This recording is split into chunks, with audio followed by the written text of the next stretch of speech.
તેને હોસ્પિટલ લઈ જાઓ, તે ઠીક થઈ જશે.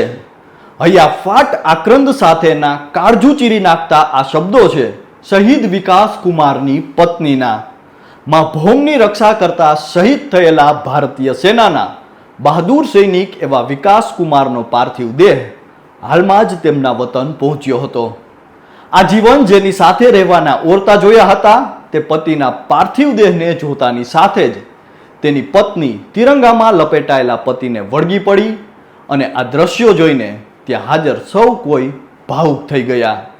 અને આ શહીદના 10 મહિનાના માસૂમ બાળકને જ્યારે તેના પિતાને મળવા માટે લાવવામાં આવે છે, ત્યારે એવું તે કરુણ દ્રશ્ય સર્જાય છે કે હાજર સૌ કોઈ ધ્રુસકે રડવા લાગે છે. શહીદ વિકાસ કુમારની અંતિમ વિદાયના આ દ્રશ્યો જોઈને તમારી પણ આંખો ભીની થઈ જશે અને તમારો એક હાથ તમારા કપાળ સુધી પહોંચી જશે. નમસ્કાર, આપની સાથે હું છું કૃપાલસિંહ જાડેજા અને હાલમાં જ માં ભૌમની રક્ષા કરતા શહીદ થનાર બહાદુર સૈનિક એવા વિકાસ કુમારની અંતિમ વિદાય વિશે વિગતે વાત કરીએ. વાત ગુજરાતી પર. શુક્રવારની સવારે સુકોલી ગામમાં ગુંગળામણ ભરેલો સન્નાટો છવાયેલો હતો. ઘરના આંગણાથી લઈને ગામની શેરીઓ સુધી ફક્ત ચીસો, રુદન અને મૌન ડુસકાઓ હતા. દરેક ચહેરો નિસ્તેજ હતો, દરેક આંખ ભીની હતી, દરેક લોકોનું હૃદય પીડાથી ભરેલું હતું.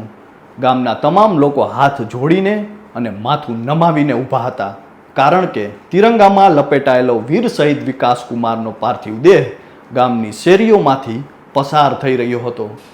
સિક્કિમમાં ફરજ દરમિયાન હિમપ્રપાતમાં મૃત્યુ પામેલા આ સૈનિકનો મૃતદેહ ગત શુક્રવારે તેમના વતન ગામમાં પહોંચ્યો હતો અને જ્યારે આ ગામના સપૂત એવા વિકાસ કુમારના પાર્થિવ દેહને તેમના ઘરે લઈ જવામાં આવ્યો, ત્યારે તેમના પરિવારજનોની સ્થિતિ જોઈને ત્યાં હાજર સૌ કોઈ રડવા લાગ્યા. ફક્ત તેમના પરિવારજનો જ નહીં, પણ સમગ્ર ગામ હિબકે ચડ્યું. જ્યારે શહીદની પત્ની પ્રીતિને તેના પતિના પાર્થિવ દેહ પાસે લાવવામાં આવી, ત્યારે તે વિશ્વાસ કરી શકતી ન હતી કે દેશ માટે સર્વોચ્ચ બલિદાન આપીને તેના પતિએ આ દુનિયાને કાયમ માટે છોડી દીધી છે. આવતાની સાથે જ તે તેના પતિને વળગી પડી અને આંખોમાં આંસુ, ભયંકર પીડા સાથે તેણે કહ્યું કે તેને હોસ્પિટલ લઈ જાઓ, તે ઠીક થઈ જશે. આ શબ્દો સાંભળીને હાજર સૌ કોઈ રડવા લાગ્યા. અને જ્યારે 10 મહિનાના બાળકને તેના પિતાના મૃતદેહ પાસે લાવવામાં આવ્યું, ત્યારે તો એવું કરુણ દ્રશ્ય સર્જાયું જેનું કદાચ શબ્દોમાં પણ વર્ણન અશક્ય છે. એ માસૂમને કદાચ ખ્યાલ પણ નહીં હોય કે તેના પિતારૂપી છાંયડો હવે છૂટી ગયો છે.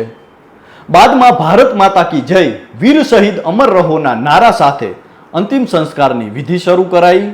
અંતિમ સંસ્કાર પછી શહીદની અંતિમ યાત્રા કાઢવામાં આવી, જેમાં સમગ્ર પંથકના લોકો અંતિમ સલામી આપવા પહોંચ્યા હતા. ઉજ્જડ થયેલી ગામની શેરીઓમાંથી અંતિમ વાર પસાર થતા સપૂત પર ફૂલોનો વરસાદ થતો હતો.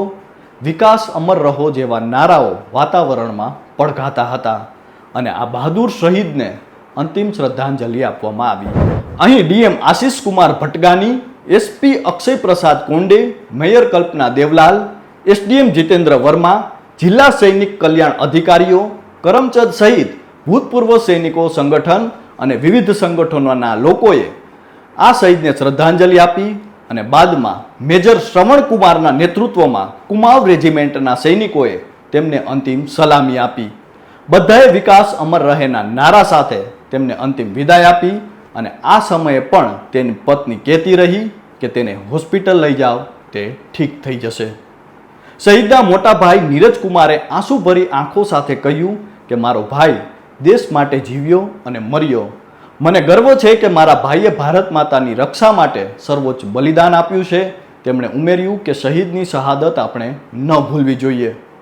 મહત્વનું છે કે 2023માં ખૂબ જ ધામધૂમથી વિકાસ કુમારને પ્રીતિ સાથે લગ્ન કર્યા અને 4 જૂન 2025ના રોજ તેમને ત્યાં પુત્રનો જન્મ થયો. તેમણે તેનું નામ પૃથ્વીક રાખ્યું. બંને ખૂબ જ ખુશ હતા. વિકાસ ગયા વર્ષે ડિસેમ્બરમાં વેકેશન પર ઘરે આવ્યો હતો અને તેણે જૂનમાં તેના પુત્રના જન્મદિવસ પર ઘરે પાછા ફરવાનું વચન આપ્યું હતું. પરિવાર તેના પાછા ફરવાની આતુરતાથી રાહ જોઈ રહ્યો હતો, પરંતુ ભાગ્યને કદાચ એ મંજૂર ન હતું અને હવે આંસુભરી આંખો સાથે આ પરિવારે વિકાસના નશ્વર દેહને વિદાય આપી છે. તે ઠીક થઈ જશેના આ શબ્દો કાળજું ચીરી નાખતો આક્રંદ, ભયંકર પીડા, માસૂમ આશાઓ, વીર શહીદ અમર રહોના નારાઓ અને બંદૂકની ગોળીઓના અવાજો ગામના વાતાવરણમાં ડૂબતા ગયા અને ફરી એક જવાને તિરંગો ઓઢી આ ધીંગી ધરાના ખોળાને ઉજળો કીધો.